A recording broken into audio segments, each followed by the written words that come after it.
பரந்தூர் தாவேகா எடுத்த முதல் இஷ்யூ, நாங்க ஆட்சிக்கு வந்துட்டோம், பரந்தூர் விமான நிலைய திட்டம் கைவிடப்படுகிறது அப்படின்னு ஏன் அவர்களால் அறிவிக்க முடியவில்லை? பரந்தூரில் புதிய விமானம் நிலையம் அமைக்க மேற்கொண்ட நடவடிக்கைகள் இந்த அரசால் கைவிடப்படும். Dr. Srivarma's Wellness presents the Fire Media's The Journalist Summit 2.0 in association with Max Gold, powered by GT Holidays, V-Care Hair and Skin Clinic, Jai Chandran, Educational Partner, Patrician College of Arts and Science, Food Partner, VS Biryani, Refreshment Partner, Fitovers. பரந்தூரை சுத்தி நிறைய பேர் land வாங்கி வச்சிருக்காங்க. அதுல கருப்பு பணத்தை கொண்டு போய் முதலீடு செய்தவர்களா இருக்கட்டும், வேற யாருக்காகவும் இருக்காது. பர்சனல் அஜெண்டா இருக்கு. இங்க கதறுபவர்கள் அனைவரும் பாத்தீங்கன்னா ஒண்ணு ஜி ஸ்கோர் மாப்பிளைக்காக இருக்கட்டும். அப்ப இந்த மாதிரி வேலைகள்லாம் உள்ள இருந்து ஒரு ஒரு ஒரு ஒரு ஒரு ஃபைட் அப்படியே போயிட்டே இருக்கும், நடந்துகிட்டே இருக்கும். அப்ப அந்த அட்மினிஸ்ட்ரேட்டிவ் கண்ட்ரோல் முழுக்க முழுக்க முதலமைச்சர் கையிலும் அமைச்சர்களுடைய கையிலும் அது வர வேண்டும். தாவேகாவுடைய மிகப்பெரிய சாதனையே இரண்டு ஜாம்பவான்கள், ஒன்னு திமுக இன்னொன்னு அதிமுக, அவங்கள எதிர்க்கட்சி வரிசையில ஒன்னா உட்கார வச்சிருக்காங்க. தாவேகாவுடைய இந்த வெற்றி, தாவேகா ஆட்சி அமைத்திருப்பது, 100 நாட்கள் அவங்க கடந்து ஆட்சி பண்ணிட்டு இருக்காங்க அப்படின்றதெல்லாம் திமுகவால ஏற்றுக்கொள்ளவே முடியவில்லை, டைஜஸ்ட் பண்ண முடியல.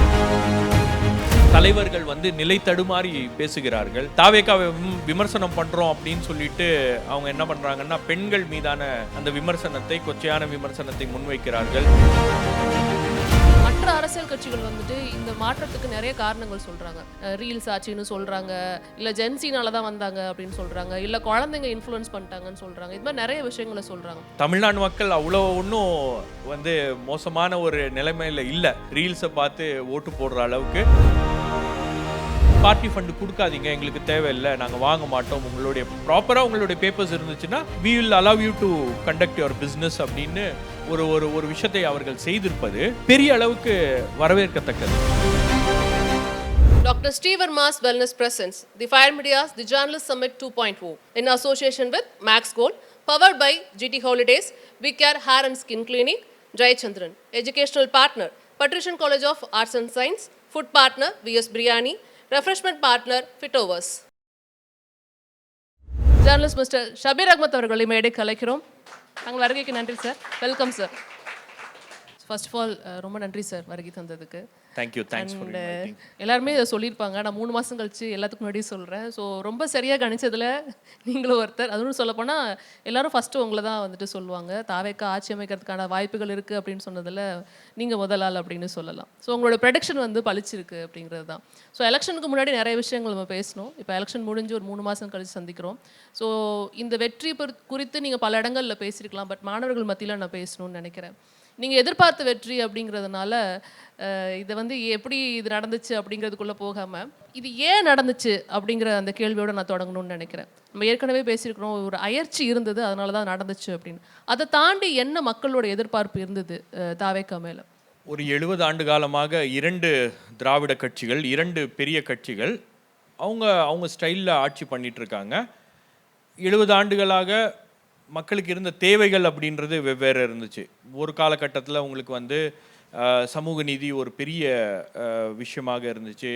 ஏன்னா பல கம்யூனிட்டிஸ் சப்ரஸ் பண்ணப்பட்டாங்க. அதுக்கப்புறம் மொழி ஏன்னா ஹிந்தி இம்போசிஷன் அப்படின்றது ஒரு இஷ்யூ இருந்துச்சு. அப்போது அவங்களுக்கு மக்கள் அணி திரள்வதற்கு ஒரு இயக்கம் அப்படின்னு தேவைப்பட்டுச்சு. அப்போ அது திமுகவாக அந்த இயக்கம் மாறியது. அதுக்கப்புறம் மக்கள் அந்த இயக்கத்தை சுற்றி அவங்களுடைய அரசியலை கட்டமைச்சாங்க. அந்த அரசியல் எதிர்பார்ப்புகள், அதாவது அவங்களுடைய எதிர்பார்ப்புகள் இந்த அரசியல் பூர்த்தி செய்யும் அப்படின்ற ஒரு எதிர்பார்ப்பு இருந்துச்சு. அதெல்லாம் ஓரளவுக்கு சமூக நீதி ஃப்ரண்ட்லேயோ அல்லது உங்களுக்கு சுயமரியாதை போன்ற கருத்துக்கள், அதே போல் ஹிந்தி எதிர்ப்பு போராட்டம், இந்த மாநிலத்துக்கு ஒரு ஃப்ரேம் ஒர்க்கை ப்ரிப்பேர் பண்ணதில் இந்த 2 திராவிட இயக்கங்களுடைய பங்களிப்பு அப்படின்றது மிகப்பெரியது. ஆனால் அதுக்கப்புறம் இந்த பாலிடிக்ஸ் கொஞ்சம் கொஞ்சமாக சேஞ்ச் ஆகுது. புதுசாக வரக்கூடிய ஜென்ரேஷன்ஸை இந்த திராவிட கட்சிகள் அப்பீல் பண்ணல. அவங்களுடைய எதிர்பார்ப்புகளை பூர்த்தி செய்யக்கூடிய ஒரு நடவடிக்கைகளில் அவர்கள் ஈடுபடவில்லை. குறிப்பாக அது எப்படி ஆயிடுச்சு அப்படின்னு பார்த்தீங்கன்னா, லீடர்ஷிப் சென்ட்ரிக்காக அவங்களுடைய பாலிடிக்ஸ் மாறிடுச்சு. ஒரு ஃபேமிலி, அந்த ஃபேமிலியில் இருக்கக்கூடியவங்களுக்காக நாங்கள் காலம் பூரா உழைத்து கொண்டே இருப்போம் அப்படின்ற மாதிரி மூத்த தலைவர்கள் பேசுவது, இளைய தலைமுறையை அப்படியே டியூன் பண்ணுறது. அதுக்கப்புறம் பார்த்திங்கன்னா உங்களுக்கு கீழே இருக்கக்கூடிய மாவட்டங்களில் இருக்கக்கூடியவங்க. ஒரு மாவட்ட செயலாளர் வந்து கட்சி ஆரம்பித்ததுலேருந்து அவர் தான் மாவட்ட செயலாளர் அப்படின்ற ஒரு நிலை அப்படின்றது உருவாயிருச்சு. எப்போவுமே அவங்க ஃபேமிலியிலேருந்து தான் ஒருத்தர் எம்எல்ஏவாக வருவாங்க, அவங்க ஃபேமிலியில் இருக்கிறவங்க தான் மாவட்ட செயலாளராக வருவாங்க அப்படின்ற ஒரு நிலை 2 கட்சிகள் மத்தியிலையும் உருவாயிருச்சு. அப்போ இளைஞர்களுக்கும் புதியவர்களுக்கும் மற்றவர்களுக்கும் வாய்ப்புகள் அப்படின்றது அங்கே வந்து ரொம்ப லிமிட்டட் ஆயிருச்சு. அப்போ மக்களுடைய அரசியலுக்காக மக்கள் ஒரு புது கட்சி வரும்போது அந்த புது கட்சியை சப்போர்ட் பண்ண ஆரம்பிக்கிறாங்க. அப்படி தான் விஜயகாந்த் அவர்கள் வரும்போது விஜயகாந்த் அவர்களை சப்போர்ட் பண்ணாங்க, எதிர்க்கட்சி தலைவராக அவரை கொண்டு போய் உட்கார வச்சாங்க. அதே போல் உங்களுக்கு வந்து திரு சீமான் அவர்களுக்கு 8% வாக்குகள் உயர்ந்ததுக்கு காரணம் திமுக அதிமுக மீது இருந்த ஒரு அயற்சி. அப்போ அதெல்லாம் தாண்டி தாவேகா வரும்போது இது நமக்கான ஆல்டர்னேட்டிவ் அப்படின்ற ஒரு உணர்வை அது ஏற்படுத்தியது. 2வது உங்களுக்கு வந்து போட்டியே 2 பேருக்கு தான், திமுக வெர்சஸ் தாவேகா, திமுக வெர்சஸ் தாவேகான்னு இவர் பேசி பேசி அதை டியூன் பண்ணது. மக்களும் அதே பார்வையில் competition is between TVK and DMK அப்படின்னு பார்க்க ஆரம்பிச்சிட்டாங்க. 2வது இன்னைக்கு இருக்கக்கூடிய இளைஞர்களுடைய தேவைகளை, இளைஞர்கள் நினைக்கக்கூடிய அரசியலை பேசக்கூடிய கட்சிகளாக திமுக அதிமுக இருக்கிறதா, அவங்களை ஈர்க்கக்கூடிய கட்சிகளாக திமுக அதிமுக இருக்கிறதா அப்படின்னா திமுக அதிமுக அதில் ரொம்ப பின்தங்கி போயிட்டாங்க. ஒரு நியூ ஜென்ரேஷன் பாலிடிக்ஸை வந்து, ஒரு நியூ லாங்குவேஜ் ஆஃப் பாலிடிக்ஸை வந்து தாவேகா பேசுகிறது அப்படின்னும் போது சரி நம்மெல்லாம் சேர்ந்து ஒரு புது விஷயத்தை பண்ணுவோம், ஒரு மாற்றத்தை கொண்டு வருவோம். ஸோ அதுக்கான ஒரு சரியான கட்சி, அதுக்கான அமைப்பு, அதுக்கான ஆதரவு, அதுக்கான ஒரு நம்பிக்கை கொடுக்கக்கூடிய ஒரு கட்சியாக தாவேகா இருக்கிறது அப்படின்னு மக்கள் நினைக்கிறாங்க. அந்த அடிப்படையில் தான் பீப்புள் ரேலிட் அரவுண்ட் டிவிகே அப்படின்னு பார்க்குறேன் நான். ஓகே, இந்த மாற்றம் ஏற்படுத்திய தாக்கம் என்ன மற்ற அரசியல் கட்சிகளின் மீது? ஏன்னா அது இப்போ வந்து ஒரு பெரிய, இப்போ நம்ம அட்மினிஸ்ட்ரேஷன் பற்றி கண்டிப்பாக பேச தான் போகிறோம். ஆனால் மற்ற அரசியல் கட்சிகள் வந்துட்டு இந்த மாற்றத்துக்கு நிறைய காரணங்கள் சொல்கிறாங்க. ரீல்ஸ் ஆச்சுன்னு சொல்கிறாங்க, இல்லை ஜென்சினால தான் வந்தாங்க அப்படின்னு சொல்கிறாங்க, இல்லை குழந்தைங்க இன்ஃப்ளூயன்ஸ் பண்ணிட்டாங்கன்னு சொல்கிறாங்க. இது மாதிரி நிறைய விஷயங்களை சொல்கிறாங்க. அதோட தாக்கம் இங்கே எப்படி இருக்குது? இவங்க தங்களோட தகவமைத்துக்கணும்னு நினச்சிக்கிறாங்க இல்லையா? தங்களோட கட்சியும் வந்துட்டு சில விஷயங்களில், சில மட்டங்களில் மாறுதல்கள் பண்ணணும்னு நினைக்கிறாங்க இல்லையா? அது வந்து சரியாக இருக்குமா? அந்த மாற்றங்கள் அது அவங்களுக்கு பலனளிக்குமா? ஏன்னா நான் ஜென்சி டிஎம்கே அப்படிங்கிறதெல்லாம் பார்க்க முடியுது, அதுக்காக தான் கேட்குறேன். தாவேகாவுடைய மிகப்பெரிய சாதனையே 2 ஜாம்பவான்கள், ஒன்று திமுக இன்னொன்று அதிமுக, அவங்கள எதிர்க்கட்சி வரிசையில் ஒன்றா உட்கார வச்சிருக்கிறது. யார் எதிர்பார்த்துருப்பாங்க, யார் யோசிச்சிருப்பாங்க இப்படி நடக்கும் தமிழ்நாட்டில் அப்படின்னு? இந்த மாற்றம் அப்படின்றது வந்து ஏதோ போகிற போக்கில் நடந்துருச்சு, சாதாரணமாக நடந்துருச்சு. மக்கள்லாம் ரீல்ஸ் பார்த்து ஓட்டு போட்டாங்க, வீட்டில் வந்து குழந்தைங்க சொல்லி ஓட்டு போட்டாங்க அப்படின்னு சொல்கிறதெல்லாம் வந்து வேண்டுமானால் அவங்களுடைய தோல்வியை வந்து அவங்கள ஆஸ்வாசிப்படுத்தி கொள்வதற்காக அவங்க அப்படி சொல்லலாம். ஆனால் உண்மையிலேயே வந்து மக்களுக்கு ஒரு எதிர்பார்ப்பு இருக்குது. மக்களுக்கு வந்து இந்த பாலிடிக்ஸ் மாறணும், மறுபடியும் அதே முகங்கள், மறுபடியும் அதே பேட்டர்ன் ஆஃப் பாலிடிக்ஸ், மறுபடியும் அதே கட்சிகள், அதே நபர்கள் தான் வந்து மீண்டும் மீண்டும் மீண்டும் மீண்டும் வந்து நம்மளை ஆண்டு கொண்டிருக்கிறார்கள், புதியவர்களுக்கு வாய்ப்பு கொடுப்போம் அப்படின்ற ஒரு எதிர்பார்ப்பு மக்கள் மத்தியில் பெரிய அளவில் இருந்துச்சு. இன்றைக்கி என்னன்னா யாருமே எதிர்பார்க்கல. நீங்கள் சொன்னீங்க திமுக அதிமுக இந்த 2 கட்சிகளை வீழ்த்த முடியுமா அப்படின்றது ஒரு 5 மாதம் முன்னாடி யாரும் எதிர்பார்த்துருக்க மாட்டாங்க. தேர்தல் நெருங்கும் போது தான் நிறைய பேருக்கு அந்த உணர்வுகள் வருது, அது வருது, அவங்களுக்கு அது ஃபீல் ஆகுது. ஆனால் இது நடக்காது, இது எப்படி நடந்துடும், மிஞ்சி போனால் 8% வருவாங்க, மிஞ்சி போனால் 12% வருவாங்க அப்படின்ற மாதிரி ரொம்ப குறைச்சி மதிப்பிட்டாங்க. பட் இட் அப்பியர்ட் கிரவுண்ட் லெவலில் நீங்கள் போய் பார்க்கும்போது, மக்கள்கிட்ட நீங்கள் பேசும்போது அந்த சென்டிமெண்ட் வந்து அன்றாடம் அந்த சென்டிமெண்ட் மாறிக்கொண்டே இருக்கிறது. அதை பார்க்க முடியுது. பல பேர் அதை பார்த்துருக்காங்க, ஆனால் அதை ஒரு டினையல் மோட்லேயே இருக்காங்க. இப்போ கூட தாவேகாவுடைய இந்த வெற்றி, தாவேகா ஆட்சி அமைத்திருப்பது, 100 நாட்கள் அவங்க வந்து கடந்து ஆட்சியை பண்ணிட்டு இருக்காங்க அப்படின்றதெல்லாம் வந்து திமுகவால் ஏற்றுக்கொள்ளவே முடியவில்லை, அதை டைஜஸ்ட் பண்ண முடியல. இப்போ 3 மாதம் எந்த ஒரு புது விஷயம் நீங்கள் பண்ணாலும் ஒரு 3 months நீங்கள் ப்ராக்டிஸ் பண்ணிங்கன்னா அது பழக்கமாயிரும் அப்படின்வாங்க. இப்போ தான் மக்கள் வந்து பழகிக்கிறாங்க, இப்போ தான் வந்து ஓரளவுக்கு அவங்களுக்கு தெரியுது, right, okay, this is the reality, இப்போ நாம் என்ன பண்ணணும் அப்படின்ற மாதிரி யோசிக்கக்கூடிய ஒரு மனநிலையில் கொஞ்சம் ஒரு சில அரசியல் கட்சிகள் அப்படி யோசிக்க ஆரம்பிக்கிறாங்க. ஆனால் விமர்சனம் அப்படின்றது ரொம்ப கடுமையாக இருக்குது. காரணம் என்னன்னா யாருமே எதிர்பார்க்காது, குறிப்பாக ஊடகங்களில் பெரிய அளவில் ஒரு விமர்சனம் என்பது இருக்கிறது. நீங்கள் எந்த ஆட்சி வந்தாலும் மீடியா வந்து ஒரு 6 months அவங்களுக்கு ஒரு டைம் கொடுப்பாங்க, லெட் தம் பெர்ஃபார்ம், ஏதோ ஒன்று பண்ணுறாங்க. இப்போ 2021 திமுக ஆட்சிக்கு வரும்போது ஒரு நெருக்கடியான ஒரு காலகட்டம், கோவிட்டுக்கு பிறகு திமுக ஆட்சிக்கு வந்தாங்க. வரும்போது பெரிய அளவுக்கு பிரச்சனை இருந்துச்சு, அடுத்த மாதம் என்ன நடக்கும், அடுத்த நொடி என்ன நடக்கும் அப்படின்ற ஒரு அன்சர்டனிட்டி இருந்துச்சு.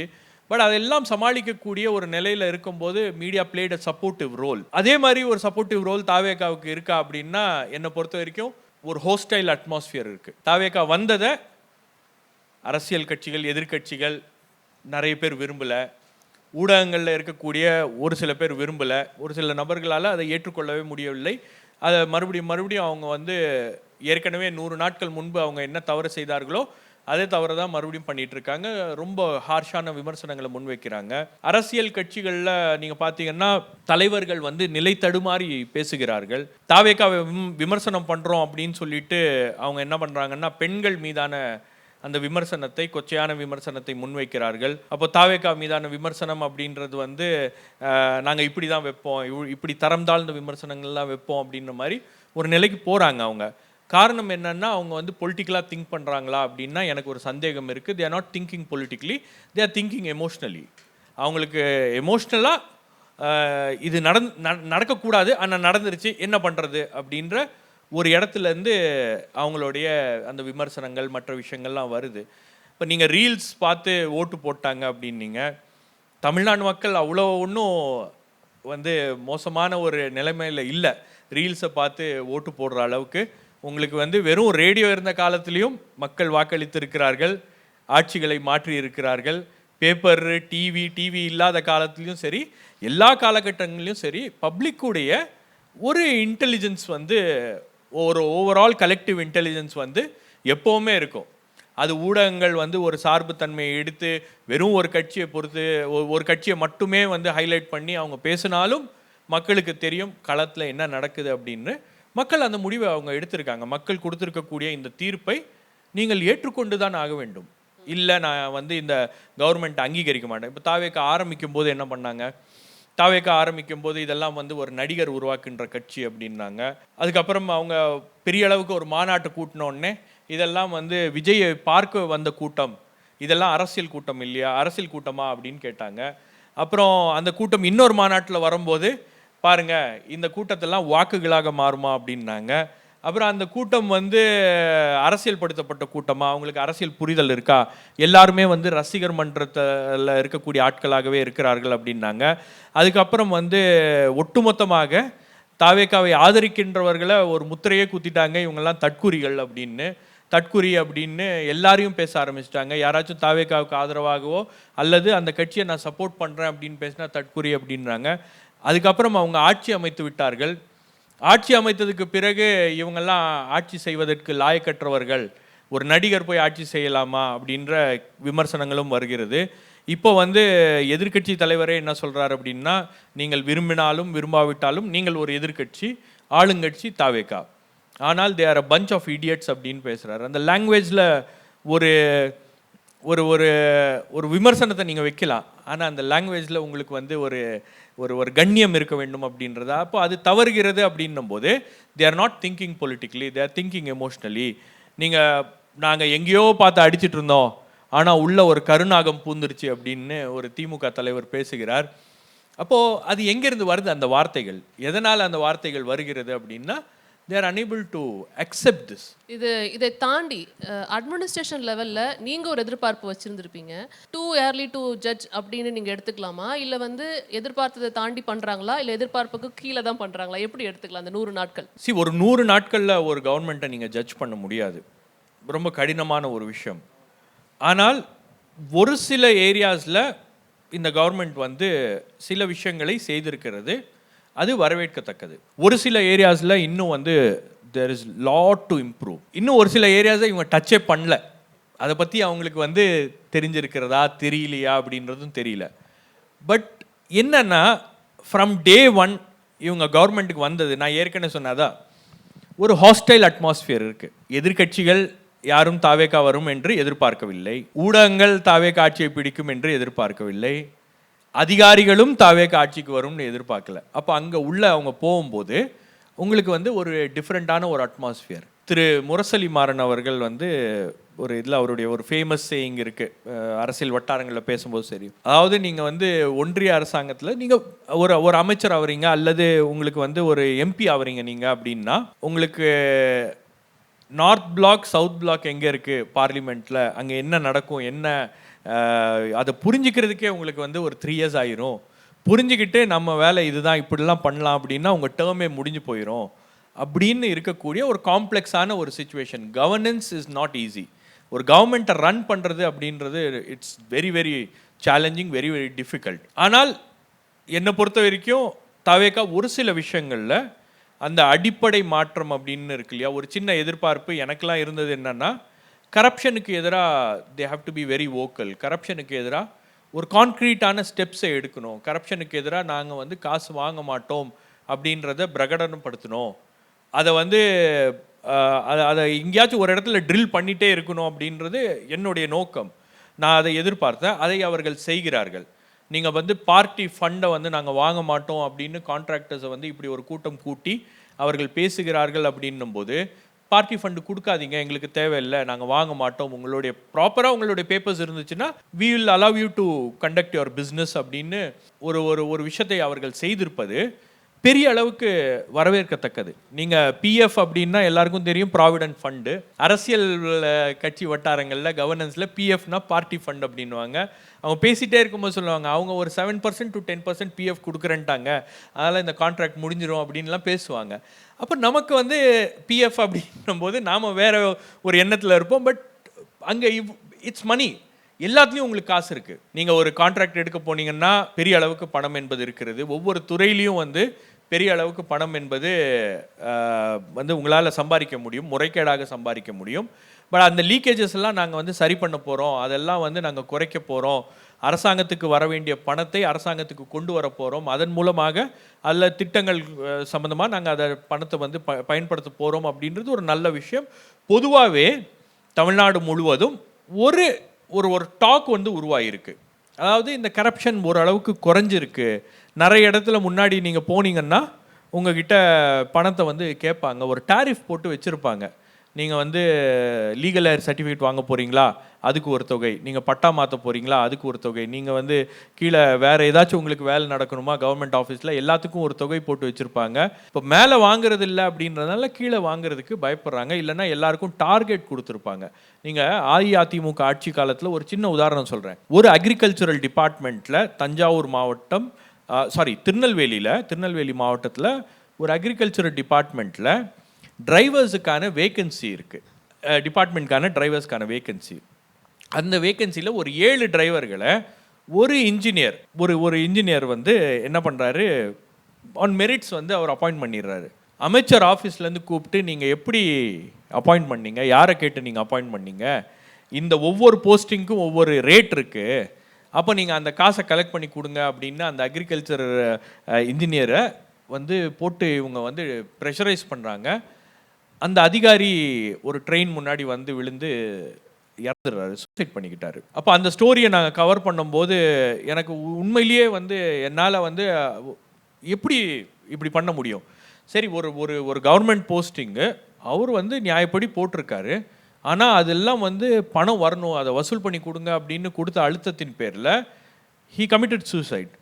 அந்த ஒட்டுமொத்த ஃபேமிலி பயந்து அந்த ஊர்லேருந்து வேற ஏதோ ஊருக்கு போய் வீடெல்லாம் பூட்டி வச்சுட்டு they had to live. அந்த குடும்பத்தை ட்ரேஸ் பண்ணி அவங்கள பேட்டி எடுக்கும்போது அவங்க சொல்கிறாங்க, நாங்கள் பயத்தில் வாழ்ந்துட்டுருக்கோம், எங்களை வந்து மிரட்டுறாங்க அப்படின்னு, இன்னும் அந்த மிரட்டல்கள் இருக்குது அப்படின்னு சொல்கிறாங்க. அதுக்கப்புறம் அதை நாங்கள் ரிப்போர்ட் பண்ணி அதுக்கப்புறம் போய் இது பண்ணும்போது, அப்போ அம்மையார் ஜெயலலிதா முதலமைச்சராக இல்லை, பட் அவங்க வந்து அப்போ அந்த கேஸ் கன்விக்ஷன் வந்ததுக்கு பிறகு அவங்க வந்து வெளியே வந்திருக்காங்க. ஆனால் அந்த மினிஸ்டரை போய் மைக் போடும்போது எல்லாம் அம்மாவுக்கு தெரியும், அம்மாவுக்கு தெரிஞ்சு தான் நாங்கள் பண்ணோம் அப்படின்னு சொன்னோடனே அன்றைக்கே அவர் அரெஸ்ட் பண்ணாங்க. ஆனால் உங்களுக்கு இந்த மாதிரி ஒரு நெருக்கடிகள்லாம் வந்து அமைச்சர்கள் உங்களுக்கு மேலிடத்துலேருந்து கீழே வரைக்கும் போவோம், அதிகாரிகளுக்கு போவோம். இன்றைக்கி அந்த அழுத்தம் இல்லை அப்படின்னு பல அதிகாரிகள் சொல்கிறார்கள். ஆனால் இதை சஸ்டெயின் பண்ணும், இது கண்டினியூ ஆகணும். அது எப்படி பண்ண போகிறாங்க அப்படின்றது ஒரு மிகப்பெரிய சேலஞ்சு. நீங்கள் சும்மா திரும்பி நின்னீங்கன்னா இங்கே வாங்கிடுவாங்க. அப்போ எவ்வளோ விஜிலண்ட்டாக அரசாங்கம் இருக்கிறது, ஆட்சியாளர்கள் இருக்காங்க, எவ்வளோ விஜிலண்ட்டாக நாம் இருக்கோம் அப்படின்றதும் இல்லை ரொம்ப முக்கியமான ஒரு விஷயமாக நிச்சயமா. நீங்க நிறைய நேரங்களில் சொல்லியிருக்கீங்க, நிறைய பேர் உங்களுக்கு கால் பண்ணியிருக்காங்க, நேரில் போகும்போது கேட்டிருக்காங்க, நீங்கள் கரெக்டாக ஜட்ஜ் பண்ணீங்க சார் அப்படிங்கிறத உங்ககிட்ட நேரில் நிறைய பேர் மக்கள் பேசியிருக்கிறாங்க. இப்போ என்ன சொல்கிறாங்க உங்களை பார்க்கக்கூடியவங்க, என்ன இந்த ஆட்சி பற்றி உங்ககிட்ட ஏதாவது சொல்கிறாங்களா? இல்லை, ரெஸ்பான்ஸ் வந்து சேம். மக்கள் சில பேர் வந்து தங்களுடைய அதிருப்தியை வெளிப்படுத்துகிறாங்க, சில பேர் வந்து இப்போ தானே வந்திருக்காங்க, அவங்க பண்ணுவாங்க, அவங்களுக்கு கொஞ்சம் நேரம் கொடுக்கணும், அவங்களுக்கு கொஞ்சம் டைம் கொடுக்கணும் அப்படின்ற ஒரு புரிதல் என்பது மக்கள்கிட்ட இருக்கு. யாருமே ரொம்ப அன்ஃபேரா வந்து இல்லை இந்த கவர்மெண்ட் இப்படி பண்ணாங்களே, நேற்று வந்து மேனிஃபெஸ்டோவில் இன்னைக்கு இப்படி சொன்னாங்க, இன்னைக்கு ஏன் அது பண்ணல அப்படின்ற அளவுக்குலாம் வந்து பெரிய அளவுக்கு அவங்க வந்து இது பண்ணல. ஏன்னா முதலமைச்சர் ஆல்ரெடி சொல்லிட்டார் இல்லையா, எல்லா விஷயங்களையும் நான் செய்ய இருக்கிறேன். மக்கள் என்ன பார்க்குறாங்க அப்படின்னா இந்த அரசாங்கத்தை பொறுத்த வரைக்கும் இவர்களுடைய நோக்கம் என்னவாக இருக்கிறது அப்படின்னு, அதுதான் ரொம்ப முக்கியம். உங்களுடைய நோக்கம் என்பது பார்ட்டி ஃபண்டை வசூல் பண்ணுறது, டிரான்ஸ்ஃபர்ஸ் போஸ்டிங்ஸில் வந்து காசு சம்பாதிக்கிறது, அதுக்கப்புறம் உங்களுக்கு வந்து உங்களுடைய பொலிட்டிக்கல் பவரை கன்சாலிடேட் பண்ணிட்டு இருக்கிறது அப்படின்றது உங்களுடைய நோக்கமாக இருந்துச்சுன்னா உங்களுடைய சேவைகள் அதை நோக்கி இருக்காது. ஆனால் இந்த அரசாங்கத்துக்கு ஒரு நோக்கம் என்பது இருக்கிறது. ஏதோ ஒரு சில மாற்றங்களை நம்மளால் பண்ண முடியும். ஏன்னா தாவேகாவுக்கு கிடைத்திருக்கக்கூடிய வாய்ப்பு அப்படின்றது வேற எந்த கட்சிக்கும் கிடைக்காத ஒரு வாய்ப்பு, ஒரு மிகப்பெரிய வாய்ப்பு. தாவேகா கூட்டணியில் இருக்கக்கூடிய கட்சிகளுக்கு இருக்கக்கூடிய வாய்ப்புகளும் வந்து பெரிய அளவுக்கு இருக்கிறது. நீ யார் எதிர்பார்த்துருப்பாங்க இந்த ஹாலில் விசிகேலேருந்து ஒரு அமைச்சர் வந்து பதவி ஏற்பார் அப்படின்னு? யார் எதிர்பார்த்துருப்பாங்க? IUML, இந்திய யூனியன் முஸ்லீம் லீக், அந்த கட்சி வந்து வெறும் ஒரு அடையாளத்துக்காக மட்டுமே கூட்டணிகளில் வைக்கப்படுகின்ற ஒரு கட்சியாக இருந்த கட்சி. அந்த கட்சியில் இருக்கக்கூடிய ஒருவருக்கு வந்து அமைச்சரவையில் பங்களிப்பு செலுத்துவதற்காக அவங்களுக்கு ஒரு வாய்ப்பு கிடைக்கிறது அப்படின்றத யார் எதிர்பார்த்துருப்பாங்க? அப்போ எல்லாருக்கும் வந்து ஒரு வாய்ப்பு என்பது கிடைத்திருக்கிறது. தாவேகா பேசிய அரசியலுக்கும் தாவேகா சொன்ன விஷயங்களையும் செயல்படுத்துவதற்கான வாய்ப்பு மக்கள் அவங்களுக்கு வழங்கியிருக்காங்க. ஏதாவது மாற்றி காமிங்க, ஏதாவது புதுசாக பண்ணுங்க அப்படின்றத மக்கள் எதிர்பார்க்குறாங்க.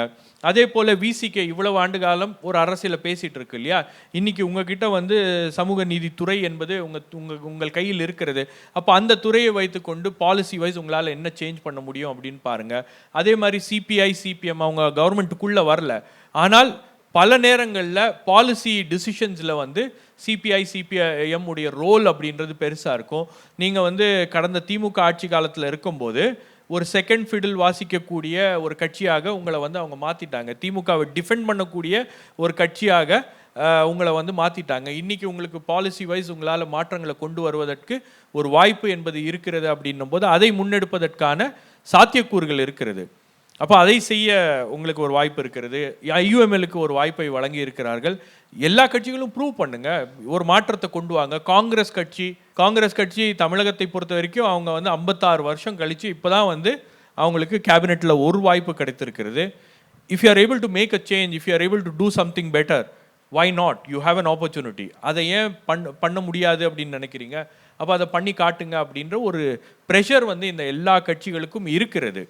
அப்போ இதெல்லாம் வந்து மக்கள் வந்து கொஞ்சம் கிராஜுவலாக அவங்க வந்து எதிர்பார்ப்பாங்க. ஒரு சில வாக்குறுதிகளை அவர்கள் கொடுத்துருக்கிறார்கள். நீங்கள் ஒரு வருஷத்துலையோ ஒரு பட்ஜெட்டோ அல்லது 2 பட்ஜெட்லையோ இந்த வாக்குறுதிகள்லாம் வரலன்னா ஏன் வரல அப்படின்னு மக்கள் கேட்கலாம். பட் அது வரைக்கும் வந்து உங்களுக்கு அதற்கான தேவைகளை அவங்க உருவாக்க வேண்டும், அதற்கான நிதி ஆதாரங்களை அவர்கள் உருவாக்க வேண்டும். அதெல்லாம் பண்ணி தானே ஆகணும். நிச்சயமா இதில் முக்கியமாக நம்ம பார்க்க வேண்டியது என்னென்னா, மற்றதெல்லாம் இருக்கட்டும், சட்டம் ஒழுங்கு சரியில்லை அப்படிங்கிற பிரச்சனையை தான் நீங்கள் ரொம்ப வீரியமாக முன்னெடுத்தீங்க. அதனால தான் வந்துட்டு இந்த ஆட்சியே கவிழ்ந்தது, தாவேக்கா வந்து ஆட்சி அமைத்தது. அதை சரி பண்ணுறதுக்கு நீங்கள் என்ன பண்ணியிருக்கீங்க அப்படிங்கிற விமர்சனமும் ஒரு பக்கம் இருக்குங்கிறத பார்க்க முடியுது. கண்டிப்பாக. அதாவது நீங்கள் அரசாங்கத்துக்கு வந்துட்டீங்க அப்படின்னா நாங்கள் இன்எக்ஸ்பீரியன்ஸ்ட், எங்களுக்கு வந்து இன்னும் கொஞ்சம் காலம் தேவை அப்படின்லாம் நீங்கள் எல்லா விஷயத்துலையும் சொல்லிகிட்டு இருக்க முடியாது. சட்டம் ஒழுங்கு அப்படின்றது கடந்த காலங்கள்லையும் அது ஒரு பிரச்சனையாக இருந்திருக்கிறது, இப்பொழுதும் அது ஒரு பிரச்சனையாக இருந்திருக்கிறது. காரணம் என்னன்னா, உங்களுக்கு அதிகாரிகள், இந்த காவல்துறை அதிகாரிகள், நான் இந்த கவர்மெண்ட்டை பொறுத்த வரைக்கும் நான் பார்க்குற ஒரு விஷயம், நீங்கள் கேட்டீங்க என்ன டிஃப்ரென்ஸ் இருக்குது அப்படின்னு. நீங்கள் போன திமுக அதிமுக ஆட்சி காலத்தில் பார்த்தீங்கன்னா அதிகாரிகள்லாம் வந்து ரொம்ப பயங்கரமாக வேலை பார்ப்பாங்க. அரசாங்கத்துக்கு நட்பெயரை ஏற்படுத்துவதற்காக பல திட்டங்களை வந்து கொண்டு வருவாங்க, மீடியாவில் போய் பேசுவாங்க, கவர்மெண்ட்டுக்கு ஹெல்ப் பண்ணுவாங்க, ஐடியாஸ் கொடுப்பாங்க. இந்த மாதிரி விஷயங்கள்லாம் வந்து நடக்கிறது. ஆனால் தாவேகாவை பொறுத்த வரைக்கும் அதிகாரிகள் அவ்வளோ வில்லிங்காக செயல்படுகிறார்களா அப்படின்னு பார்த்தீங்கன்னா அந்த ஒரு முனைப்பு அவங்க கிட்ட தெரிகிறதா அப்படின்னு பார்த்தீங்கன்னா எல்லாமே இல்லை. ஏதோ ஒரு தயக்கத்துடன் அவர்கள் வந்து பணியாற்றுவது போல் எனக்கு தெரிகிறது. அதற்கு காரணம் என்னன்னா, இதே தாவேகாவுக்கு 140 சீட்டு வந்திருந்துச்சுன்னா இந்த அதிகாரிகள்லாம் வந்து சுழண்டு வேலை பார்த்துருப்பாங்க. ஆனால் அது 108 அப்படின்னு வரும்போது அவங்களுக்கு இன்னும் ஒரு தயக்கம் இருக்கு. இப்போ 3 மாதம் இந்த கவர்மெண்ட் வந்து ரன் ஆயிடுச்சு, 6 மாதத்தில் ஏதாவது பொலிட்டிக்கல் சேஞ்சஸ் வந்துருச்சு அப்படின்னா மீண்டும் வந்து திமுகவோ அல்லது வேறு ஏதாவது கட்சிகள் சேர்ந்து ஆட்சி கீட்சி அமைச்சிட்டாங்க, இல்லை இங்கே ஏதாச்சும் ஒரு பொலிட்டிக்கல் மாற்றம் நடந்துருச்சுன்னா நம்ம நம்ம நம்ம வந்து சிக்கலில் மாட்டிடுவோம். இந்த கவர்மெண்ட்டுக்கு வந்து ரொம்ப ஆதரவாக போய் நாம் வந்து வேலை பார்த்துட்டோன்றதுக்காக நம்மளை தண்ணி இல்லாத காட்டுக்கு எங்கேயா மாற்றிட போகிறாங்க அப்படின்ற ஒரு அச்சம் இருக்கிறதா என்னன்னு தெரியல. பட் அந்த மாதிரி ஒரு தோற்றம் என்பது எனக்கு இருக்கிறது. நான் அதை பார்க்க முடியுது, அதை ரியலைஸ் பண்ண முடியுது. ஒரு சில அதிகாரிகள் வேணும்னா அவங்க வந்து they go out of their way, but others are not willing to. அது ரொம்ப கிளியராக தெரியுது. அப்போ உங்களுக்கு கவர்மெண்ட்டில் நீங்கள் போய் ஆட்சியில் நீங்கள் போய் உட்கார்ந்த உடனே ஒரு மினிஸ்டரோ ஒரு முதலமைச்சரோ சொல்கிற விஷயங்கள்லாம் அப்படி எப்படி இதை நீங்கள் பண்ணுங்கள் அதை நீங்கள் பண்ணுங்கள் அப்படின்னா அதுக்கு ஒரு 2 விளக்கம் கொடுப்பாங்க, அதுக்கு ஒரு 2 இது முட்டுக்கட்டை போடுவாங்க. இந்த மாதிரி நிறைய விஷயங்கள் இருக்குது. நீங்கள் கொஞ்சம் கண்ணை செஞ்சிங்கன்னா ஒரு ஃபைலில் கையெழுத்து வாங்கிடுவாங்க. அது பிஎம் ஸ்ரீ ஃபைலா அல்லது வேறு ஏதாச்சும் திட்டங்கள் தமிழ்நாட்டுக்கு வரவே கூடாதுன்னு இவ்வளோ நாள் நாம் போராடிய பிரச்சனைகளுக்கெல்லாம் வந்து அவங்க வந்து கன்வின்ஸ் பண்ணி கையெழுத்து வாங்கக்கூடிய விஷயங்களிலும் அதிகாரிகள் ஈடுபடுவார்கள். அப்போ நீங்கள் ரொம்ப விஜிலண்ட்டாக இருக்க வேண்டியதாக இருக்குது. C, political leadership should decide. அதுதான் இதில் முக்கியமானது. அந்த விஷயம் வந்து தவேகாவில் இந்த 100 நாட்களில் நடந்திருக்கிறதா அப்படின்னா ஒரு சில விஷயங்கள் நடந்திருக்கிறது. இன்னும் இந்த அரசாங்கத்துக்கு ஒரு அட்மினிஸ்ட்ரேட்டிவ் கிரிப் வரல. நீங்கள் யோசிச்சு பாருங்க, ஒரு தாசில்தார் சென்னையிலேருந்து அவரை மாற்றுறாங்க திண்டுக்கலுக்கு. மாற்றின உடனே அங்கே வந்து இந்த சிபிஐ சிபிஎம் போய் மனு கொடுக்கறதுக்காக போகிறாங்க. ஆனால் அந்த தாசில்தார் என்ன சொல்கிறாருன்னா, நான் வந்து மனுவை 4 மணிலேருந்தோ 3 மணிலேருந்து 4:30 மணி வரைக்கும் தான் பார்ப்பேன். அதுக்கு நடுவில் நீங்கள் என்னை வந்து மனுலாம் பார்க்க கொடுக்கக்கூடாது அப்படின்னு சொல்கிறாரு. அப்போ இவங்க வந்து போராட்டம் பண்ணுறாங்க, கோஷம் எழுப்பிட்டு போயிடுறாங்க. உடனே அவர் ஒரு சர்க்குலர் இஷ்யூ பண்ணுறாரு. அதாவது இந்த பகுதியில் இருக்கக்கூடிய சிபிஐ சிபிஎம் ஆட்கள்லாம் யாருன்னு நீங்கள் எனக்கு விவரங்களை எடுத்து அனுப்புங்க அப்படின்னு இவர் ஒரு சர்க்குலரை கொடுக்குறாரு. எங்கேருந்து வந்தது அந்த தாசில்தாருக்கு அந்த தைரியம்? இன்னொரு 6 மாதத்தில் அந்த தாசில்தார் வந்து ரிட்டையர் ஆக போகிறாரு. சென்னையிலேருந்து அவரை மாற்றிருக்காங்க. மறுபடியும் ஓவர் நைட் அவரை சஸ்பெண்ட் பண்ணி இங்கே மாற்றிட்டாங்க. எங்கேருந்து வந்தது இந்த தைரியம்? 2வது, உங்களுக்கு வந்து ஜென்சியுடைய ஆதரவோடு தான் இந்த ஆட்சி அமைந்திருக்கிறது. கல்லூரி மாணவர்கள், கல்லூரியில் படிக்கக்கூடிய மாணவர்கள், அவங்களுடைய பெற்றோர்கள், அதே மாதிரி பள்ளியில் படிக்கக்கூடிய மாணவர்கள், இவங்களுடைய உந்துதலின் பேரில் தான் மக்கள் பெரிய அளவுக்கு வாக்களித்திருக்கிறார்கள் இந்த ஆட்சிக்கு. ஆனால் இதே காலேஜ் எஜுகேஷன்லேருந்து ஒரு சர்க்குலர் அனுப்புகிறாங்க. இன்றைக்கி நடக்கிற நீட்டு தொடர்பான போராட்டம், இந்த இடதுசாரிகள் நடத்துகின்ற போராட்டங்கள்லாம் இவங்களை வந்து நீங்கள் அனுமதிக்கக்கூடாது. இது வந்து லா அண்ட் ஆர்டர் மீட்டிங்கில் சீஃப் செக்ரட்டரி உட்காந்து இந்த இன்ஸ்ட்ரக்ஷன்ஸை கொடுத்தாரு, அதை நீங்கள் ஃபாலோ பண்ணுங்க அப்படின்னு பிளைண்டாக வந்து ஒரு விஷயம் வருது அப்படின்னா இது அதிகாரிகளுக்கு தெரியாமல், இது ஆட்சியாளர்களுக்கு தெரியாமல் இது வருமா? அமைச்சர்களுக்கு தெரியாமல் இது எப்படி வரலாம்? அப்போ இந்த இடங்கள்லாம் வந்து இவங்க வந்து ரொம்ப கவனமாக இருக்க வேண்டிய கட்டாயம் என்பது இருக்கிறது. அதான் சொன்னேன்னு நான், நீங்கள் உள்ளே போனீங்கன்னா அது ஒரு கடல் மாதிரி. அங்கே எங்கே என்ன விஷயம் நடக்குது, என்ன என்ன என்ன விஷயங்கள்லாம் வந்து நீங்கள் பார்க்குறீங்க, எந்தெந்த விஷயங்களில் அரசாங்கத்துக்கு ஒரு அவப்பேர் வரும், இது பொலிட்டிக்கலாக சரியில்லை அப்படின்னு சொல்லக்கூடிய இடத்துல முதலமைச்சர் மட்டும் இல்லை, முதலமைச்சர் கூட இருக்கக்கூடிய எல்லாருமே வந்து அந்த பொலிட்டிக்கல் கால்குலேஷனோடு அவங்க ஒர்க் பண்ணணும். அது இன்னைக்கு இருக்கிறதா அப்படின்னு பார்த்தீங்கன்னா கொஞ்சம் அது இல்லை அப்படின்னு தான் நான் பார்க்குறேன். ஒரு கலெக்டிவ் எஃபர்ட் இல்லை, எல்லாருமே தனித்தனியாக தங்களை ப்ரூவ் பண்ணணும்னு ஓடிக்கிட்டே இருக்காங்க. அப்போ இந்த கலெக்டிவ் எஃபர்ட்லாம் வர்றதுக்கு it will take time. But மக்கள் மத்தியில் சரி இவங்க ஏதோ ஒன்று பண்ணுறாங்க, let's give them some time அப்படின்ற ஒரு மனநிலை தான் இருக்கிறது. ஓகே, அப்போ இன்னும் பொறுத்திருந்து தான் நம்ம பார்க்க வேண்டிய கட்டாயம் இருக்குது, அப்படி எடுத்துக்கலாமா? நான் இல்லை, பொறுத்திருந்து தான் பார்க்கணும். நீங்கள் வேற என்ன வழி? இல்லை நாளைக்கே எலெக்ஷன் வருது அப்படின்னா மறுபடியும் வந்து இந்த ஆட்சி சரியில்லை அப்படின்னா இந்த ஆட்சியை அகற்றி விட்டு வேற ஒரு கட்சியை ஆட்சிக்கு கொண்டு வர போகிறாங்க. இங்கே என்ன பிரச்சனை அப்படின்னு பார்த்தீங்கன்னா, ஒரு கவர்னன்ஸ் நடக்குது அப்படின்னும் போது நம்ம சுவாமிநாதன் சார் சொன்ன மாதிரி தான், நீங்கள் ஒரு எதிர்கட்சியாக நீங்கள் வந்து பயங்கரமாக செயல்படலாம். நீங்கள் ஒரு ஆளுங்கட்சியாக வந்து விட்டீங்கன்னா, ஒரு கவர்மெண்ட்டில் நீங்கள் இருக்கீங்க அப்படின்னா அதில் வந்து இருக்கக்கூடிய புஷ் அண்ட் புல் வந்து ஏகப்பட்டது இருக்குது. அதை உங்களால் ரொம்ப ஈஸியாக வந்து கடந்து போயிட முடியாது. இப்போ பரந்தூர் ஃபார் எக்ஸாம்பிள், தாவேகா எடுத்த முதல் இஷ்யூ, நாங்கள் ஆட்சிக்கு வந்துட்டோம், 3 மாதம் ஆயிடுச்சு, பரந்தூர் விமான நிலைய திட்டம் கைவிடப்படுகிறது அப்படின்னு ஏன் வந்து அவர்களால் அறிவிக்க முடியவில்லை? ஏன்னா அங்கே உள்ளேருந்து இண்டஸ்ட்ரியிலேருந்து ஒரு புஷ் இருக்குது, பியூரோக்ரஸிலேருந்து ஒரு புஷ் இருக்குது, பரந்தூரை சுற்றி நிறைய பேர் லேண்ட் வாங்கி வச்சுருக்காங்க, பர்சனல் அஜெண்டா இருக்குது. அப்போ இந்த மாதிரி வேலைகள்லாம் வந்து உள்ளேருந்து ஒரு ஒரு ஒரு ஒரு ஒரு ஃபைட் அப்படியே போயிட்டே இருக்கும், நடந்துக்கிட்டே இருக்கும். அப்போ இதை எல்லாமே வந்து இவங்க வந்து ஒரு பொலிட்டிக்கல் லீடர்ஷிப் தான் இந்த காலை எடுக்கணும். அப்போ அந்த அட்மினிஸ்ட்ரேட்டிவ் கண்ட்ரோல் வந்து முழுக்க முழுக்க முதலமைச்சர் கையிலையும் அமைச்சர்களுடைய கையிலும் அது வர வேண்டும். இது வரைக்கும் அது வந்திருக்கிறதா அப்படின்னா இல்லை.